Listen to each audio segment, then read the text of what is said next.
My daughter-in-law sent out family portraits to everyone, but when I opened mine, I was cropped out. No explanation. Just a clean cut across the frame, my shoulder half visible on the edge like an afterthought. I told myself it had to be a mistake, until her mother posted the full version with the caption, "Only the ones who matter." So I smiled, said nothing. Then Thanksgiving came, and they asked to host it at my house. I said yes, and let them walk into a dinner table set for one. Not out of spite, out of clarity. This is the story of how I stopped asking to belong, and started showing them exactly what they created. What happened next was rather unexpected. I will tell you everything. First, let me thank you for your continuous support. If you love stories like this one, support us by subscribing to this channel and comment where you are watching us from. It will be great to hear from you. Now let's jump into the details of what happened. I always thought the hardest part of getting older would be the aches. Knees locking up on cold mornings, forgetting why I walked into a room, the occasional names slipping from memory like a balloon let loose into the sky. I prepared myself for that kind of aging. What I wasn't ready for was the slow fade from relevance. The soft, unspoken ways people stop seeing you. Not because you've changed, but because they have, deciding you no longer fit in the frame. It started with a photograph. I had just come in from the garden, dirt still under my fingernails and the smell of rosemary clinging to my shirt, when I noticed the envelope on the kitchen table. No return address, but the handwriting on the front was familiar. Lauren's, my daughter-in-law. Neat, precise, a little too perfect. I smiled to myself. She wasn't the warmest person I'd ever met, but she was thoughtful in her own way. Maybe a Thanksgiving invite. Maybe a family update with a few snapshots of my granddaughter. I washed my hands, poured myself some coffee, and opened the envelope without a second thought. Inside was a single 8x10 photo. Glossy, professionally done. Everyone was there. Eric, my youngest son, holding his little girl on his lap. Lauren beside him in a crisp white blouse. Her parents on the other side, all smiles and pearls. Even my oldest boy, Patrick, and his wife, who I hadn't seen in nearly a year. It was a beautifully composed image, except something was wrong. I stared at the right edge of the frame. There was an empty space next to Eric, just enough room for one more person. A shoulder, mine, barely visible, cut midway as if I'd been sliced out of the picture. No blending, no attempt to disguise it. Just cropped. Erased. I blinked. Maybe it was a printing error. Maybe they sent the wrong version. My eyes scanned the faces again, waiting for my mind to make sense of it. But the longer I looked, the colder my chest became. That space wasn't an accident. It was deliberate. Still, I didn't let myself spiral. Not yet. I put the photo down and walked to the sink. Washed my cup. Tried to laugh it off. Old man paranoia, I muttered under my breath. I'd call Eric later, maybe tease him about hiring a photographer who couldn't frame a shot properly. But later that night, as I scrolled Facebook half out of boredom, half out of habit, I saw the truth staring back at me. There it was, the same photo, fully framed this time, on Lauren's mother's page. Posted proudly for all the world to see. Her caption read, "Only the ones who matter." There was no missing it now. I hadn't just been left out. I had been edited out. I don't remember closing the app, or standing up, or walking to my study. I just remember sitting there in the dark, that photo resting against the spine of an old volume of Hemingway, and this dull, buzzing noise in my ears that wouldn't quit. I wasn't angry. Not yet. What I felt was closer to embarrassment. Like I'd walked into a room I wasn't supposed to be in. Like I'd been caught caring too much. I thought about calling Eric. I must have stared at his name on my screen for 20 minutes, thumb hovering just above the button. But what would I say? Why did your wife cut me out of the family photo? Why am I not someone who matters? It felt pathetic, small, and I've never liked giving people the satisfaction of watching me flinch. So I didn't call, didn't text. I smiled like always, said nothing. Instead, I did what I'd always done when something hurt more than I wanted to admit. I got busy, cleaned the gutters, reorganized the garage, started refinishing the old oak table I'd been meaning to restore since last spring. I told myself it wasn't a big deal. People post dumb things online all the time. Maybe her mom was just being thoughtless. Maybe Lauren didn't even know. But deep down, I knew better. It wasn't the first time I'd been made to feel like a burden. There were signs, little things. Times I wasn't included in group texts. Invitations that somehow got lost. Last Christmas, I showed up with a bottle of wine and a few gifts, only to realize everyone else had arrived 2 hours earlier and eaten without me. Lauren had apologized, smiling, of course. "Oh, I must have sent you the wrong time. So sorry," she'd said, hand on my arm, as if that made it better. Eric never said much. He's not a bad kid. But he has this way of folding under pressure, of letting Lauren take the lead and convincing himself it's just easier that way. I used to tell myself it wasn't his fault, that he was caught in the middle. But over time, not his fault started to feel a lot like not his problem. A week passed, then another. No one followed up about the photo. No one explained. No apology came. And maybe that was the clearest message of all. How comfortable they were with the silence. How sure they were that I wouldn't make a scene. That I'd stay quiet. Stay small. Then the phone rang. It was a Tuesday, late afternoon. I'd just come in from picking up groceries when I saw Eric's name on the screen. "Hey, Dad," he said, voice chipper. Too chipper.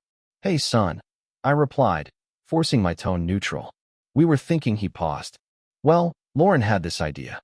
You know, since you've got the new place and it's all nice and cozy, maybe this year we could do Thanksgiving at yours." I stood there, phone against my ear, frozen for just a moment. "Thanksgiving?" I repeated. "Yeah," he said. "You know, just us. Small gathering. You, me, Lauren, the baby, her folks. Maybe Patrick and Jenny too, if they're around. Nothing fancy." I looked at the photos still propped up in my study, the empty edge, the sharp crop. And then I smiled. "I'd love that," I said. "Really? That sounds perfect."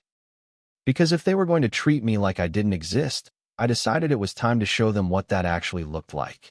I hung up the phone, set it down gently on the kitchen counter, and stared out the window above the sink. A pair of finches fluttered around the bird feeder I'd nailed to the maple last spring, completely unaware that anything had shifted. I envied them. Their world was simple: seed, perch, song. No silent power plays. No fake smiles or passive-aggressive captions. Just survival and instinct. That call stayed with me longer than I expected. It played back in my head as I scrubbed the sink, ran a load of laundry, even while I sat on the couch with the evening news droning in the background. Something about the ease of Eric's voice unsettled me. Not because it was cheerful, but because it sounded so normal. As if nothing had happened. As if I hadn't been erased. It made me wonder just how far I'd let myself be edited down in their lives. Not just in a photograph, but in real, living memory. How often had I allowed it? Smiling, deflecting, brushing off little insults because that's just how Lauren is, or Eric's trying his best.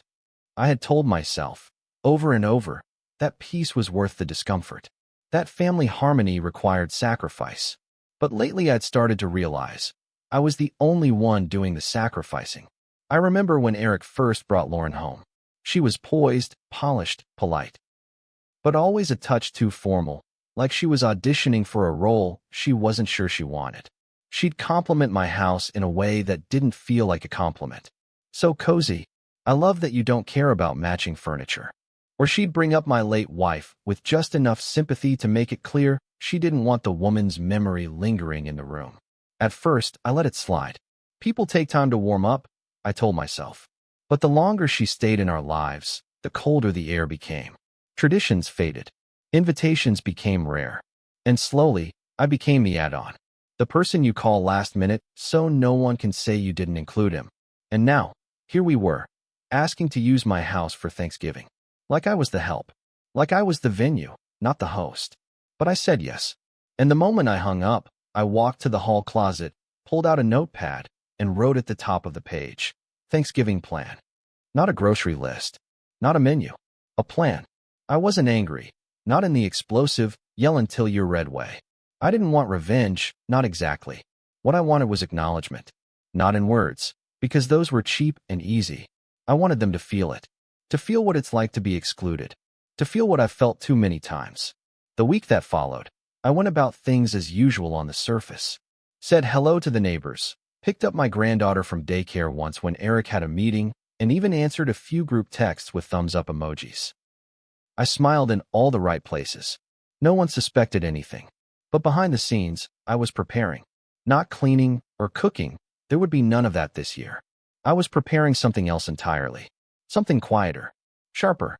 First, I took down the framed photos from the hallway. All of them. The ones of Eric and Patrick as boys. The old Christmas mornings. The wedding photos. I wrapped each one in tissue, boxed them carefully, and stored them in the attic. Not out of anger, but because I didn't want any ghosts watching what I was about to do. Next, I cleaned the house. Not a deep clean, just enough to keep up the appearance of hospitality. Then I set the table. Not for 8. Not for 6. For 1. Just one place setting. A plate, a napkin, a wine glass. In the center of the table, where the turkey would usually go, I placed the cropped photograph, now in a silver frame. Just the version Lauren had sent. Nothing else. Finally, I wrote a note. Just one sentence. This year, I'm giving thanks for finally seeing things clearly. I tucked it under the frame and stepped back. The house looked beautiful, pristine, and cold, like a model home nobody lived in. It was perfect. The night before Thanksgiving, I packed a small overnight bag, called Jim, an old buddy from the auto shop who had lost his wife 2 years before, and told him I'd be joining him and his daughter upstate. You sure? He asked. Aren't the kids coming over? Not this year, I said. He didn't ask questions. That's the thing about men like Jim. We don't pry. We just make room. I left at sunrise on Thanksgiving Day. Left the lights on, the heat turned low, and the front door unlocked. They had a key. They'd be expecting turkey, wine, warmth. Instead, they'd find what they created, a table set for no one. A seat left deliberately empty, just like they left me. And for the first time in years, I felt peace. The drive up to Jim's place was smooth. The roads were empty, the way they usually are early on a holiday morning. Just the occasional jogger and a few cars idling in driveways, already packed with pies and casseroles. I kept the radio off. I didn't want music. I wanted stillness. It wasn't until I passed the gas station on Route 9 that I finally exhaled. I'd been holding my breath, in some form or another, for months. Years, if I was honest. Holding it during awkward family dinners where no one asked me questions. Holding it when I sent birthday cards and never got a thank you. Holding it every time I showed up to something I wasn't wanted at, just because it was expected. But now I was letting go. Jim's cabin sat on a patch of land near Lake Walden, tucked behind a row of tall pines. His daughter, Melissa, met me at the door with a hug and a warm smile. She looked just like her mother used to, kind, steady, a little tired around the eyes, but full of heart. I'm glad you came, Walter, she said, ushering me inside. I smiled. Me too. And I meant it. They'd made a simple spread, roast chicken instead of turkey, scalloped potatoes, 2 kinds of pie. We sat around their old oak table, drinking wine from mismatched glasses, telling stories that drifted between nostalgia and nonsense. It was warm, uncomplicated. Halfway through dinner, my phone buzzed in my pocket. I didn't check it. Not right away. I didn't want to bring that world into this one. But later, when I stepped outside for some air, I pulled it out and saw 3 missed calls from Eric. 1 voicemail. No text. They were at the house by then. I pictured it. Lauren probably knocking first, a tight little smile on her face, trying to be gracious. Her mother behind her, holding a bottle of Chardonnay, scanning the front lawn like she was already judging the hedges. Eric, trying to herd their daughter up the front steps with one arm, while balancing a store-bought pie in the other. Then the door not opening. Not after the first knock. Not after the second. Eventually, they'd use the key. And what would they see? No turkey. No chairs pulled out. No centerpiece of gourds and pine cones. Just 1 seat. 1 plate. 1 photograph of a family carefully cropped, framed with love and absence. I played the voicemail. Hey, Dad, Eric's voice came through, brittle and uncertain. We're here. Not sure if you went out, or maybe got the dates mixed up? Give me a call when you can. Lauren's getting a little anxious. All right. Talk soon. He sounded confused. Not hurt. Not even angry. Just thrown off. Like a man who's always had the world arranged for him and couldn't figure out why the pieces weren't fitting. I didn't call back. Instead, I stared out at the lake. The sky had gone soft and gray, the clouds folding in like a wool blanket.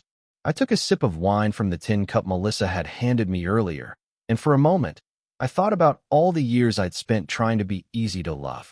The effort I'd put into shrinking myself, sanding down my edges just so I wouldn't inconvenience anyone. Funny how the more you disappear for people, the less they see you. Back at the house, I imagined the unraveling. Lauren's confusion curdling into suspicion, her mother's irritation giving way to indignation, and Eric, caught in the middle, looking for someone to blame that wouldn't make the room colder than it already was. I wouldn't know exactly what happened until later. What I did know was this: the silence said everything. Because silence makes people uncomfortable, it leaves room for reflection. And when people are used to you always filling that silence, always smoothing things over, always keeping the peace, your absence becomes louder than any outburst. That night, back at Jim's place, we played cards by the fire. I lost badly, as usual, but I didn't mind. Melissa sent me home with a slice of pecan pie wrapped in foil and a thermos of hot cider. I slept in their guest room, the kind with old quilts and a window that looked out into the trees. I checked my phone once before bed. Still no text. No follow-up. But I wasn't surprised. That's the thing about people who take you for granted. They don't reach out to understand. They reach out to control. And when they can't, they retreat. The next morning, I drove home early, the roads quiet again, though this time for different reasons. I half expected to find something waiting, maybe a note on the door, maybe a voice at the gate. But there was nothing. Just the same quiet house, untouched. I walked inside. The place setting was still there, the photograph still standing proud in its frame. I stared at it for a long time. Then I sat down, poured myself a cup of coffee, and finally, for the first time in a long while, I didn't feel invisible. By the time Saturday rolled around, I still hadn't heard a word. Not from Eric. Not from Lauren. Not even from Patrick, who usually at least sent a "hope your turkey didn't burn" kind of text out of obligation if nothing else. The silence stretched, awkward and raw, like an open wound no one wanted to admit existed. But that suited me fine. I spent the weekend finishing the table in the garage.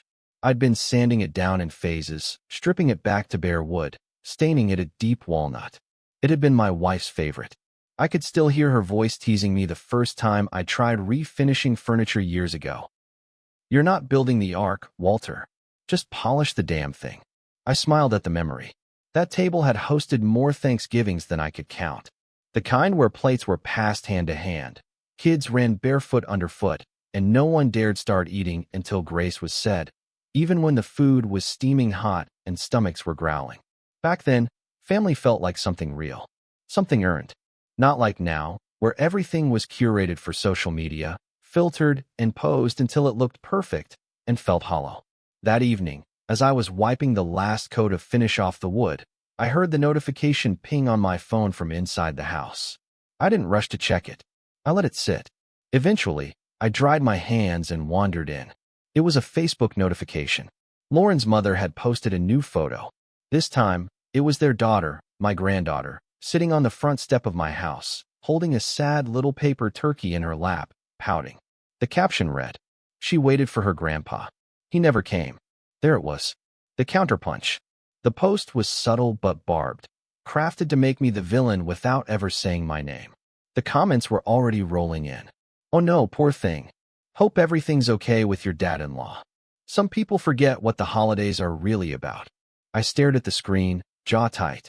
It was a strange thing, to be accused so gently. No one outright called me cruel. No one said I was wrong. But they didn't have to. The narrative had been planted. The old man bailed. The family showed up. He ghosted them. Look at the child. Look how disappointed she is. And again, I said nothing. I didn't comment. Didn't defend myself. Didn't tag anyone or try to clear the air.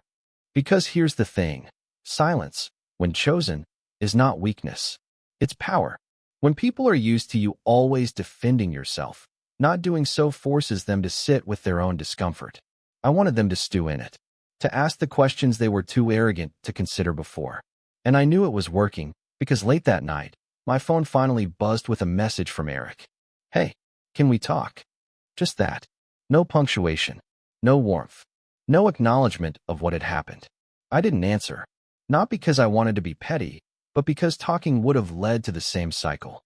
Him apologizing just enough to keep the peace. Me accepting it, knowing nothing would change. And next year, I'd be cropped out again, not from a photo, maybe, but from something else. A birthday, a dinner, a conversation. I turned the phone over, screen down, and went to bed. I dreamed of the old days, my boys as kids, chasing each other across the backyard, plastic swords in hand, yelling about pirates and treasure. My wife standing at the porch with a glass of lemonade in one hand and a dish towel in the other, shaking her head with that half-smile that meant they're yours right now. In the dream, I was whole. The next morning, I got up early, made coffee, and mailed the cropped photo back to Lauren. No note. No explanation. Just the image she sent me, now in a cheap frame, with one change. I'd drawn a dotted line where my body had been cut, and beneath it, I'd written in fine black ink. Sometimes what you remove says more than what you keep. I didn't plan on being home when they showed up. That was intentional. I didn't want to see the looks on their faces when they opened the door. I didn't want to witness the manufactured confusion, the forced concern, the performative shock. I didn't want any of it. But plans change. I had just gotten back from the post office, sending that framed photo off to Lauren, and as I turned onto my street, I saw the cars. First Eric's silver SUV, parked a little crooked against the curb. Then Lauren's parents' rental, nosed up behind it. The sight of them in my driveway was like a static charge under my skin. I could have kept driving, circled the block, given them time to leave. But something in me snapped. No, not this time. I pulled into the neighbor's drive instead. Mark was out of town, and stepped out quietly, locking my car behind me. The wind had picked up, scattering dry leaves across the pavement. My breath fogged in front of me. It was a cold, brittle day, one of those November afternoons that made everything feel sharper. I walked slowly toward my house. I could see shadows through the front window. Movement. They were inside. Good. I climbed the porch stairs just as the front door opened, and there they were. Lauren stood in the doorway, arms crossed, her face tight with a forced smile. Her mother stood behind her, lips pinched. Eric hovered awkwardly near the dining room, holding their daughter's coat in one hand like he didn't know what to do with it. "Oh," Lauren said, blinking in that fake surprised way I'd seen before. "You're here." I nodded. "Looks like you are too." She stepped aside but didn't move fully out of the doorway. We were starting to get worried. "You didn't answer any of Eric's calls." "That's right," I said. My voice was calm, but even I could hear the edge underneath. Eric stepped forward. "Dad, what's going on? Why didn't you say anything? We came all the way out here and you found the table set." I interrupted, walking past them into the living room. "Good. I wanted you to see it." Lauren blinked again, her mouth twitching toward a frown. "One plate, one glass, that's your idea of a joke." "It's not a joke," I said. "It's a mirror." Eric frowned. "A mirror." I turned toward him, slow. "You cropped me out of the family, Eric. Not just a photo. I've been removed piece by piece for years. No more texts. No more calls. Birthday invites with the wrong time. Family pictures where I'm an afterthought, if included at all. Thanksgiving dinner was just me making that clear." Lauren stepped forward now, voice tight. "That's not fair. You're twisting this. My mother's post." "Your mother's post was intentional," I snapped, eyes locking on hers. "Don't insult me by pretending it wasn't." Her face flushed, but she didn't deny it. Her mother, still standing near the entryway, let out a small scoff and muttered, "This is ridiculous." I turned to her. "Is it?" I walked to the dining room table, picked up the silver frame with the cropped photograph still inside, and held it up. "This," I said, "is what you sent me. This is the version you thought was appropriate to mail to the man whose house you now want to host your holiday in. The man whose granddaughter you use for Facebook sympathy. You cut me out, and now you want warmth? Hospitality." Eric stepped forward again, but slower this time. "Look, Dad, I didn't even realize she'd done that. I didn't see the post until later." I tilted my head. "And you said nothing?" I didn't know what to say. "You still don't." His shoulders slumped. And for a moment, I saw the boy he used to be, the one who used to trail after me in the garage, asking questions about socket wrenches and spark plugs. He wasn't cruel, just spineless, and it was starting to cost him more than he realized. Lauren crossed her arms again, defensive now. You could have just told us how you felt. This whole theatrical performance? It's petty. I raised an eyebrow. Is it pettier than cropping someone out of a family portrait and pretending it was a printing error? She flinched. Good. I set the frame back down, gently. I didn't host Thanksgiving for a reason. I didn't want to. And I'm tired of pretending I don't see what's happening just to keep the peace. If that makes me dramatic, so be it. There was silence for a moment. Then, her mother spoke up. You embarrassed the family. I turned to her slowly. The family embarrassed itself. Lauren looked at Eric, her jaw tight. We should go. Eric didn't move at first. He looked around the house. At the table, the framed photo, the blank walls where I'd taken down every image of us as a family, and I could see something shifting in him. Maybe guilt. Maybe shame. Maybe just the realization that the version of his father he'd taken for granted wasn't going to show up anymore. He finally nodded. Yeah, let's go. They gathered their things in silence. Their daughter, sensing the tension, clung to Lauren's leg and asked if they were going to eat. No one answered her. As they walked out, I followed them to the door, not out of politeness, but to make sure they knew the conversation was over. Eric turned at the last second, standing just outside the threshold. Dad, he began, voice low. I didn't mean for it to get like this. I know, I said, but it did. He nodded slowly, eyes dropping to the floor. I didn't hug him, didn't offer to walk him to the car, didn't say happy holidays. I just closed the door, quietly, deliberately, and locked it behind them. The door clicked shut with a finality that surprised even me. Not because it was loud, but because it felt so quiet. The kind of quiet you only hear when you've finally stopped lying to yourself. When you've stopped hoping someone else will change and accepted that the only person you can control is you.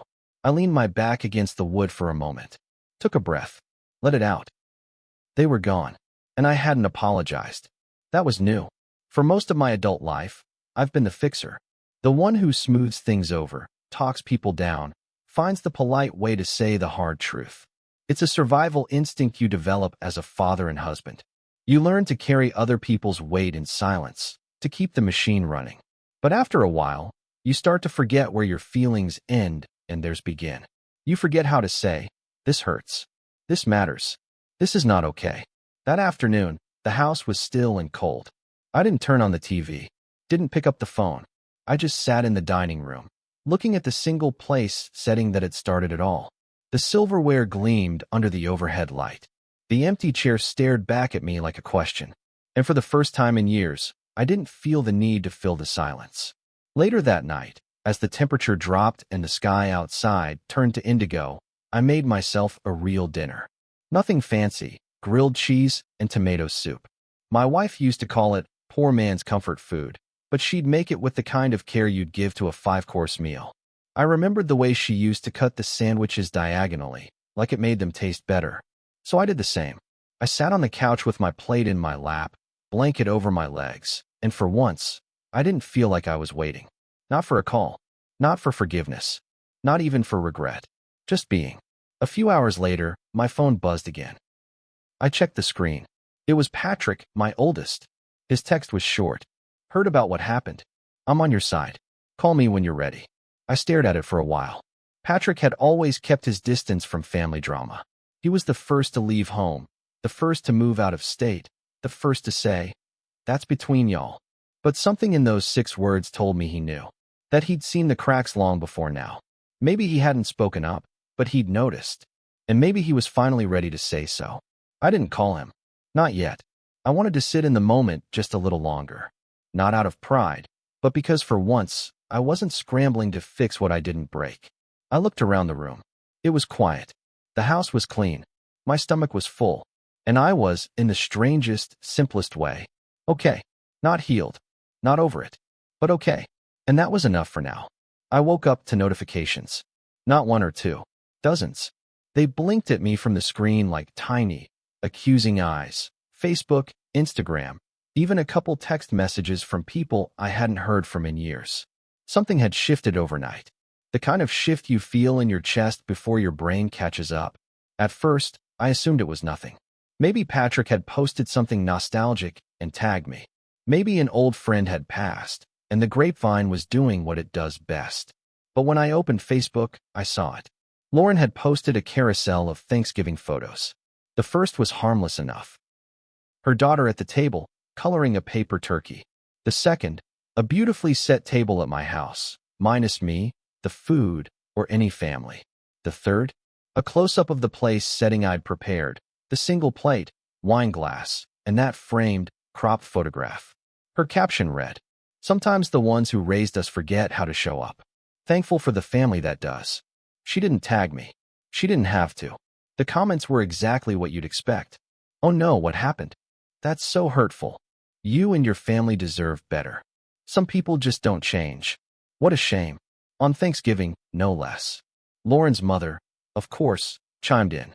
"The worst part is watching a little girl wait all day for someone who doesn't care. But we held it together. For her." I sat in my kitchen with the phone in one hand and a mug of black coffee in the other, staring at the screen like it had betrayed me. It wasn't shock. I'd seen this move coming from a mile away.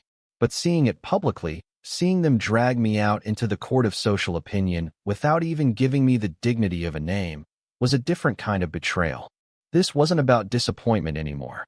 This was about control. They wanted to own the narrative. They wanted to be the wounded ones. And they wanted me to either defend myself or shut up and take it. But what they didn't expect, what they never expected, was for me to let their version hang in the air and not try to change it. By noon, 3 neighbors had messaged me. Mrs. Klein from across the street wrote, "I saw that post. Is everything okay with you and your son?" Steve, the guy 2 houses down, texted, "Not my place, but just know we're thinking of you. You've always been a solid guy." Even the manager at the hardware store left a comment under an old post of mine, a subtle but clear message. "Hang in there, Walt." Funny how people read between the lines better than we give them credit for. I didn't respond to any of it. Instead, I went outside, raked the leaves, trimmed the shrubs, cleaned the gutters. Let them talk. Let them wonder. Let the tension ferment. Because people who manipulate the truth always expect you to scramble, to panic, to explain yourself. Silence. It unnerves them. By sundown, I saw that Lauren had posted again. This time, it was a photo of her and her daughter, bundled up, cheeks rosy, sitting on a bench downtown with hot cocoa. When the people you should count on let you down, you count your blessings harder. That one stung more than I cared to admit. Because no matter how much she hated me, she knew what I meant to that little girl. She knew. And to weaponize that, to make her daughter a prop in some passive-aggressive smear campaign, made my stomach turn. I didn't sleep much that night. Not because I felt guilty, but because I was mourning something I hadn't realized I'd lost. See, for years I kept telling myself that if I just stayed steady, if I didn't react, didn't explode, didn't demand, they'd come around. That if I was the calm in the storm, they'd eventually realize my value. But storms don't respect the calm. They consume it. And now, standing in the wreckage, I realized I wasn't just drawing a line. I was walking away from the illusion that these people ever intended to meet me halfway. By morning, the story had made its way beyond the confines of family and friend groups. That's the thing about social media. Once the scent of drama hits the air, it spreads like wildfire. A cousin in Texas shared Lauren's post with a cryptic, "Phew. Holidays are not the same without accountability." A college friend of Eric's commented, "Hate to see parents treat their kids like that. Be better." I stared at that one for a long time. Be better. Like I was the one who needed fixing. What none of them saw, what none of them wanted to see, was that the man they were dragging through digital mud was the same man who'd co-signed the loan when Eric and Lauren bought their first house. The man who showed up at every parent-teacher night until they told him they had it handled. The man who kept spare diapers in his glove box for spontaneous babysitting requests and never once asked for a thank you. But you can't fit all that in a caption. And Lauren? She was smart enough not to lie outright. That's what made it harder. She just left things vague enough for people to draw the worst conclusions. So I sat with it. Let the silence fester, not inside me, but around them. Then, 2 days later, the first crack showed. It was Patrick. He called, voice low and cautious like he didn't know which version of me was going to answer. "Hey," he said. "You okay?" "I'm good." A pause. "Look," he continued, "I don't want to get in the middle of all this. But I've been watching what's going on online and I don't know. It just feels off. Lauren's making it sound like you ghosted them." "I didn't ghost them. I said. I gave them what they made clear they wanted, a version of family without me in it. Another silence. Then he said something that sat with me the rest of the day. You know, Dad, I always figured you didn't mind being sidelined. You never complained. You always seemed, I don't know, above it. I'm not above it, I said. I was just trying not to be the reason it got worse. He let that settle. Then, you want me to say something? On Facebook? No, I said quickly. That's not what this is about. What is it about then? I stared out the window, watching a neighbor hang Christmas lights with one gloved hand while holding a beer in the other. I thought about Lauren, about the way her eyes always danced between judgment and calculation. About Eric, too afraid to rock the boat, even when it was sinking. It's about showing them I'm done pretending, I said finally. And if they want to play this out in public, they can, but I'm not dancing for an audience. He sighed. Well, for what it's worth. I see you. And I get it now. I really do. After we hung up, I walked to the study. The framed photo was still there, resting just behind the stack of books I hadn't touched in months. I looked at it for a long time. At the smiles that felt plastic now. At the space where I used to be. They wanted a version of family that excluded me. So I gave it to them. Not out of spite, but out of clarity. Because you can only offer yourself so many times before you realize the people you're trying to love don't want love. They want obedience. And I've lived long enough to know the difference. Later that evening, Lauren posted again. It was a selfie with her parents and her daughter at a tree lighting ceremony. Eric stood in the background, half smiling. The caption read, "This is what showing up looks like." I didn't read the comments. Didn't save the post. Didn't even react.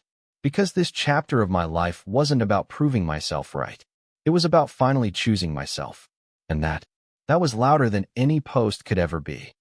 It was a Wednesday when he showed up. Not a holiday. Not a Sunday drop-in. Just a regular midweek afternoon, gray and unremarkable. The kind of day that slides by unnoticed, except this one wouldn't. I saw his car through the kitchen window before I heard the knock. Eric stepped out alone. No wife. No daughter. Just him. His shoulders looked heavier than usual, like the drive itself had pressed down on him. He didn't bring anything. Not even a coat. Just a hoodie pulled over his head, the same one he used to wear in college.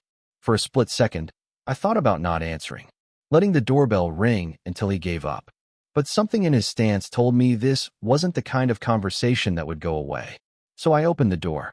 "Hey," he said, barely meeting my eyes. I leaned against the frame. "Eric." He stood there for a second, rubbing the back of his neck the way he always did when he was nervous. He looked around like he wasn't sure whether to come in or stay planted on the porch. "Can I come in?" I nodded and stepped aside. The house was quiet. The framed photo still sat on the side table where I'd left it, and for a moment, I caught his eyes flick toward it. He didn't say anything, just walked into the living room and sat down like he had a rock in his stomach. I didn't offer him coffee, didn't make small talk. I sat across from him, let the silence grow uncomfortable. If he wanted to speak, he'd have to find the words himself. After a minute, he did. "Lauren's upset," he said. I raised an eyebrow. "I'd imagine. She says you're trying to humiliate her." "I haven't said a word to her." He nodded slowly. "I know. That's the part that's driving her crazy." I waited. "She's mad that you didn't fight back." That made me smile, just a little. "Because people like Lauren," I said, "need someone else to look worse than them. And when you don't play that game, it leaves them exposed." Eric didn't defend her. He didn't say I was wrong. He just exhaled. "Then, you embarrassed us, Dad." That one landed harder than I expected. I sat back. "How?" His voice was quieter now. "You made a statement. The table, the photo, the way you left everything set up. It was like a punch." "No," I said. "It was a mirror. You just didn't like what you saw." He looked down. For a second, I wanted to ease up, to take the weight off his shoulders the way I always had. But that was the problem. I'd spent too many years rescuing him from discomfort. Too many years making peace where there was none. I wasn't doing that anymore. "I know you're in a tough spot," I said. "I know she's hard to confront. But you've watched this happen, Eric. For years. You've watched her edge me out of your life piece by piece. And you stayed quiet." He didn't argue. I kept thinking if I was patient, if I stayed kind, maybe you'd see it. Maybe you'd step in. But you didn't. You let it happen. You let them treat me like furniture, there, but not really part of anything. Until I finally stopped pretending. He looked up, guilt etched into the corners of his eyes. I didn't know how to stop it. I didn't want to cause problems. You didn't want to choose, I said. He nodded, slowly. Yeah. That silence between us stretched again, but this time, it wasn't hostile. It was heavy with something real. Regret. Recognition. I never wanted you to feel like you didn't matter, he said finally. But you let her say I didn't, I replied. In public. In a photograph. In her actions. And silence, son, silence is a choice. He swallowed. I saw the post. The first one. With the caption. I thought about saying something. But you didn't. No. And now you're here. Not because it hurt me, but because it made you look bad. His face twitched. I didn't say it to be cruel. I said it because it was true. Sometimes truth has teeth. Sometimes it leaves a scar. But pretending doesn't leave anyone whole, least of all the ones doing the pretending. I didn't come here to argue, he said. I don't want to lose you over this. I looked at him. Really looked. My son. My youngest. The boy who used to fall asleep in the truck seat on the way home from ball practice. The teenager who used to borrow my records and swear he liked Springsteen just as much as I did. The man who'd stood beside his bride on the altar, full of hope and fear and the kind of stubborn loyalty that often turns to blindness.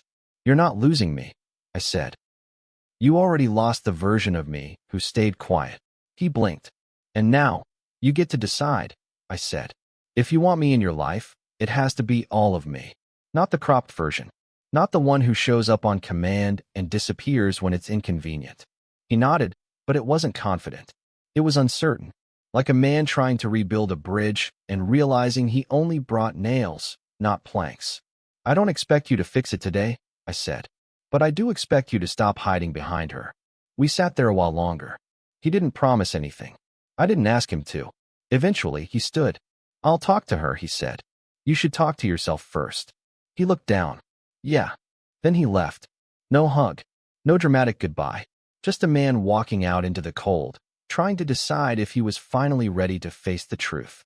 December came quiet. No invitations. No calls. No ornaments in the mail painted with my granddaughter's handprint. The house stayed still, the air thick with the scent of pine from a small wreath I hung on the door myself. I didn't put up a tree. Not this year. Not out of bitterness, but because I wanted stillness. I wanted space. A week after Eric left, I got a card in the mail. No return address, but the handwriting was familiar. It was Lauren's. Inside was a simple holiday card. Their family photo again, this time fully intact, no cropping. Me included. But it wasn't the same photo. It was a new one, taken without me. They'd photoshopped me in. There I was, inserted neatly on the end, one hand awkwardly placed near my granddaughter's shoulder, like I'd always been there. I stared at it for a long time. No note. No apology. Just the caption printed inside the card. Wishing you a season of healing. I couldn't help it. I laughed. Not the warm kind. The bitter kind. The kind that tastes like rust in your mouth. They hadn't learned a thing. Because that wasn't an olive branch. That was a message. Look, you're back now. Smile. Be grateful. And that's when I knew, with absolute certainty, that I was done. Not out of rage. Out of resolve. That night, I took out the original cropped photo, the one Lauren had sent weeks ago, and finally placed it in a box. Along with the photoshopped version. I labeled it with a single word, boundary. Then I slid it onto the shelf in my study, not to revisit, but to remember. Some memories aren't keepsakes. They're mile markers. The next morning, I called Patrick. Thinking of heading out to Montana after the holidays, I said, "Still got that spare room?" He laughed. "You'd better believe it.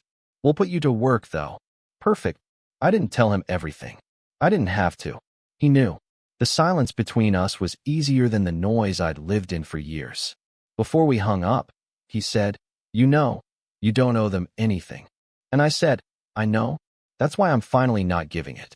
That weekend, I went out and bought a small frame. Nothing fancy. Just clean wood, smooth corners. Inside it, I placed a photo of myself, not with family, not at an event. Just me, standing in the yard last summer, holding a drink, smiling like I didn't have to shrink. I put it on the mantle, not out of vanity, but out of truth. Because for too long, I let other people decide where I fit in the frame. Not anymore. Now, I choose where I stand. Final reflection. Some people will say family is everything. That no matter what, you show up, you forgive, you bend. But what they don't tell you is that bending too long becomes breaking. That love isn't about how much you can endure, but how honestly you can live. So here's what I learned. If they only love the version of you that stays silent, then they don't really love you. And no Photoshop, no holiday card, no forced smile can cover that up. Not anymore. If you've ever been made to feel like you were the problem just for setting a boundary, this story is for you. Walter didn't burn bridges.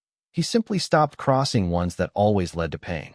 If you faced a similar family fallout, share your story in the comments. Who stood by you? Who made you feel invisible? Let's talk about the silent ways we get erased and how powerful it is to finally take up space again.